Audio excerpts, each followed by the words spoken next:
வராகித்தாயின் வாக்கு இது. என் அன்பு குழந்தையே, உன் விரதத்தை நான் ஏற்றுக்கொள்வேனா என்ற சந்தேகம் சிறிதும் இல்லாமல் உன் விரதத்தை நீ தொடர்ந்து செய் குழந்தையே. உன்னுடைய இந்த விரதம் நிச்சயமாக உனக்கு பலன் தரும். விரத காலத்தில் மனதை மகிழ்ச்சியாக வைத்துக்கொண்டு என் நாமத்தை ஜபித்து கொண்டு இரு. உனக்குள் என்னுடைய சக்தி வந்து சேரும். நீ எதற்காக விரதம் இருக்கிறாய் என்பதை நான் அறிவேன். அது உன்னை விரைவில் வந்து சேரும். உடலும் மனதையும் தூய்மையாக வைத்துக்கொண்டு என் நாமத்தை ஜபித்து கொண்டே இரு. உன்னிடம் ஒன்றை நான் சொல்ல வேண்டும். உன் வாழ்க்கையில் எப்போதுமே முன்னே இருப்பதை மட்டும் கவனி.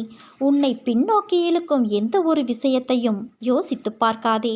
பார்த்தால் உன்னால் முன்னே இருக்கும் வழியை பார்க்கும் தருவாயை நீ தவற விடுவாய். உன்னிடம் ஒரு குறை இருக்கிறது. எல்லாவற்றிலும் மிகவும் யோசித்து அதை பெரிதாய் நினைத்து புழுங்கிக் கொண்டு உன்னை நீயே காயப்படுத்திக் கொள்கிறாய். அதை தவிர்த்து வா. உன் கர்வம் ஆணவத்தை தூர எறி. உனக்கு நிச்சயம் வெற்றி கிடைக்கும். உன்னை புரிந்து கொள்ளாமல் உன்னை பற்றி ஒன்றுக்கு இரண்டாக பேசியவர்களின் உண்மை முகத்தை நீ பார்த்தாயா? அவர்களிடமிருந்து விலகி செல்.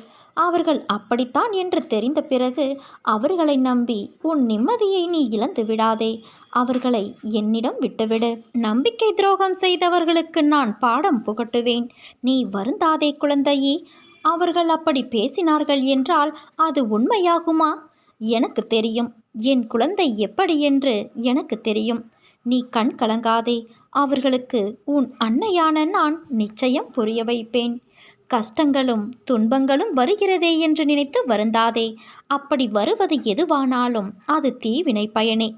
அவ்விதமாக கிடைத்து கர்மாவை அளிக்கிறது என்ற ஆத்ம ஞானம் உனக்கு தோன்றினால் அவற்றை பற்றி நீ கவலைப்பட மாட்டாய். உன்னிடம் நான் கேட்பது உன் தன்னிகரில்லாத அன்பை மட்டும்தான். உன் அன்பு மட்டும்தான் என்னை ஜீவனோடு உலாவ விடுகிறது. நீங்கள் அனைவருமே என் கண்ணின் மணியான கண்மணிகள். உங்களில் யார் கண்ணில் நீர் திரண்டாலும் அது என்னுடைய இதயத்தை சுக்கு நூறாக்கி விடுகிறது. நீங்கள் அனைவரும் வாழ்வில் எல்லா நலன்களும் பெற்று வாழ வேண்டித்தான் இரவும் பகலும் இறைவனின் நாமத்தை உச்சரித்து கொண்டுள்ளேன். எந்த தந்தையும் தாயும் தன்னுடைய குழந்தை வீழ்வதை விரும்ப மாட்டார்கள். தலை நிமிர்ந்து வாழ்வதைத்தான் விரும்புவார்கள். நான் உங்களின் அன்னையும் தாயுமானவளும் அல்லவா? நீங்கள் தாழ்ந்து போனால் அது எனக்குத்தானே அவமானம். என்னுடைய பிள்ளைகள் செல்லா காசாக நிற்கிறார்கள் என்ற பேச்சை என்னால் கேட்க முடியுமா? அதனால் நீ எதற்கும் கலங்காதே. தைரியத்தோடு முயற்சி செய். உனக்கு நல்லது நடக்க உன் கூடவே இந்த அன்னை நடந்து வருவேன். இனி வரும் நாட்களில் உன் ஒவ்வொரு செயலிலும் நான் இருப்பதை நீ உணர்ந்து கொள்வாய். சுகத்தில் இறைவனுக்கு சம்பந்தமில்லை. துக்கத்தில் இருக்கும்போது உன் இஷ்ட தெய்வம் யாராயிருப்பாரோ அவர் உனக்கு தாங்கும் சக்தியை ரகசியமாக கொடுப்பார். இறைவன் கருணை வடிவானவர். உன்னிடம் நான் எத்தனை முறை கூறியிருக்கிறேன், உன்னை விட்டு எந்த சூழ்நிலைகளிலும் நான் விலக மாட்டேன் என்று. உன்னை திருத்தியமைக்கவே நான் இவ்வாறு செய்கிறேன். சேற்றில் கல்லெறிந்தால் கரைப்படுவது உனக்குத்தான். அந்த கல்லுக்கும் கரை உண்டு. ஆனால் அதற்கு உயிர் இல்லையே. அதே போலத்தான் உனக்கு வரும் பிரச்சனைகளுக்கும் உயிர் இல்லை. ஆனால் நீ அதை பெரிதாய் எடுப்பதால் தான் அதற்கு தேவையில்லாமல் யோசித்து உயிர் கொடுத்து கரை என்னும் சேற்றில் கிடந்து அழுது அல்லோலப்படுகிறாய். அதனால் கவலை என்னும் சேற்றில் விழாது நடைபோடு. எல்லா பிரச்சனைகளுக்கும் ஒரு முடிவு இருப்பது உனக்கு தெரியும். எல்லா பிரச்சனையிலும் இருந்தும் நிச்சயம் நீ விடுபடுவாய். உனக்கு எல்லாம் சுகமாகிவிடும் குழந்தையே. உனக்கான வெற்றி காலத்தில் நீ நுழைந்து விட்டாய். உன் பலவீனங்களை உணரும்போது நீ பலசாலியாகிறாய். உன் உடலிலுள்ள குறைகளை உணரும்போது நீ அழகாகிறாய். செய்த தவறுகளிலிருந்து நீ பாடம் படிக்கும்போது ஞானமுள்ளவனாகிறாய்.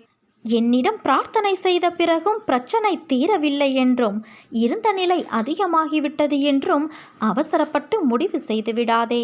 கால்களில் தைத்துவிட்ட முள்ளானது கடுமையான வேதனையை தரும். இரவு பகலாக உறங்குவதை கூட தடுக்கும். இதை அப்புறப்படுத்த வேறு முள்ளை கொண்டு தைத்த முள்ளை சுற்றி பல முறை குத்த வேண்டியிருக்கும். முள்ளை ஆட்டி பார்க்க வேண்டியிருக்கும். அப்போது வலி உயிர் போவது போல இருக்கும். ஒரே ஒரு முறை குத்திய முள்ளே கொடிய வேதனை தரும்போது அதை எடுக்க பல முறை குத்தப்படுகிற நிலையில் வலி கூடுதலாகும் தானே. ஒரு முள்ளின் வலி உனக்கு பாதிப்பை உண்டாக்க என்பதையும் பலமுறை குத்துவதால் வருகின்ற வலி அதை நீக்குவதற்காகவே அன்றி காயப்படுத்துவதற்காக அல்ல என நீ உணர்ந்து கொள். கஷ்ட நிவர்த்தி வருவதற்கு முன்னால் அதன் தொல்லை மிகவும் தாங்க முடியாத அளவு தெரியும். அன்னையே கைவிட்டு விட்டார், இனி யார் காப்பாற்றப் போகிறார்கள் என நினைப்பாய். பயப்படாதே, என் பக்தருக்கு துர்க்கதையை நான் எந்த நிலையிலும் பரிசாக தரமாட்டேன். எப்படியும் காப்பாற்றி விடுவேன். உனக்கு உதவிக்கு யாருமே இல்லை என்று நினைத்து நீ மனமுடைந்து நிர்கதியாய் நின்றபோது உன் கரங்களை இறுக்க பற்றியவள் நான். தனியாக இருப்பதாய் எண்ணி வருந்தாதே. எந்த சூழ்நிலையிலும் உன் அன்னையான நான் உன்னை கைவிட மாட்டேன். என்றும் நிழலாக இருப்பேன். உன் வாழ்க்கையின் அழகை நீ ரசித்துப்பார். அதை உணரத் தொடங்கு. அதில் இருக்கும் ரம்மியம் உணரும் வர்ணங்கள் கண்டு மகிழ்வாய். ஓவியம் என்பது நாம் பார்க்கும் கண்ணோட்டத்தில்தான் உள்ளது. வானத்தில் மேகங்களின் கூட்ட பயணிகளை சேர்த்துப்பார். ஒரு ஓவியத்தின் உருவம் உன் கண்முன் வந்து நிற்கும். எதையும் நாம் எடுக்கும் நினைவில்தான் உள்ளது. வாழ்க்கையின் சித்திரமாய் உன் நினைவுகள் இருக்க வேண்டும் என் பிள்ளைக்கு என்ற ஆசை உன் அம்மாவான எனக்கு எப்படி இல்லாமல் இருக்கும்? நான் ஓவியன். நான் உன் அன்னைதான். உன் ஓவியம் என்று ரசி. உன் வாழ்க்கையில் எத்தனை மைல்கள் கடக்க நேர்ந்தாலும் உன்னால் முடியும். ஏனென்றால் காற்றாய், தண்ணீராய், நெருப்பாய், நிலமாய், ஆகாயமாய் நான் உன்னை சூழ்ந்து உன் இதயத்தின் துடிப்பாய், சுவாசமாய் உன்னை சுற்றி நான் வாழ்ந்து கொண்டு இருக்கிறேன். என் பிள்ளையான நீ நான் தீட்டுகின்ற ஓவியம். நீ நிச்சயம் பிரகாசிப்பாய். உன்னோடு நான் எப்போதும் வாழ்கிறேன், வாழ்வேன். என் கண்ணின் மணியே, உன்னை ரணப்படுத்திய அவமானங்களும் துயரங்களும் நீ வடித்த கண்ணீரும் என்றும் அர்த்தமில்லாமல் போகாது. நீ நம்பிக்கை, பொறுமை இழக்காமல் இரு. எல்லாம் சிறிது காலத்தில் மாறும். வாழ்க்கையில் நினைப்பது ஒன்று, ஆனால் நடப்பது வேறொன்று. ஏன் இப்படியெல்லாம் நடக்கிறது, எதற்காக இப்படி நடக்கிறது என்று புரியாமல் அதையே நினைத்து நீ கவலை கொள்ளாதே, பதற்றப்படாதே. துன்பத்தில் இருக்கும்போது அதை கண்டு ஓடாதே. துன்பத்தை கண்டு துவண்டு விடாமல் நின்று தைரியமாக எதிர்கொள். முதலில் ஒன்றை புரிந்து கொள் குழந்தையே. மற்றவர் மாதிரி அப்படியே நாமும் இருக்க வேண்டும் என்று நினைத்தால் அதில் நீ தோல்விதான் அடைவாய். என்றுமே நீ நீயாகவே இருந்தால் ஒருபோதும் தோல்விக்கு வாய்ப்பு இல்லை. எதையும் நினைத்து நீ பயப்படாதே. வலி, தோல்வி, ஏமாற்றம் இவைகள் எல்லாம் எல்லோர் வாழ்விலும் ஏற்படுவது இயல்புதான். அதை காரணமாக வைத்துக்கொண்டு நீ உன் கடமைகளில் இருந்து தவறாதே. முதலில் உன் மனதில் உள்ள எண்ணங்களில் எது சரி எது தவறு என்பதை தீர்க்கமாக முடிவு செய்து அதன் பிறகு செயலில் ஈடுபடு.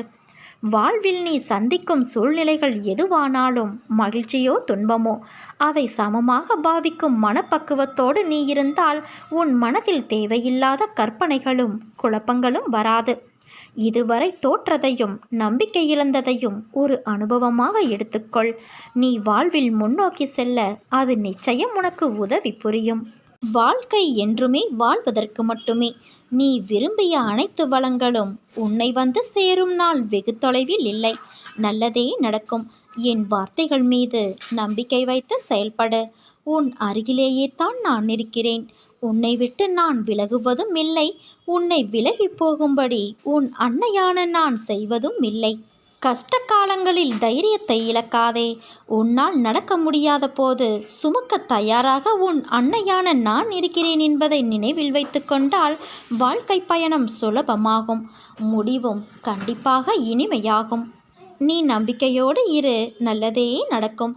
உன் வராகித்தாய் நான் இருக்க பயம் ஏன் உனக்கு?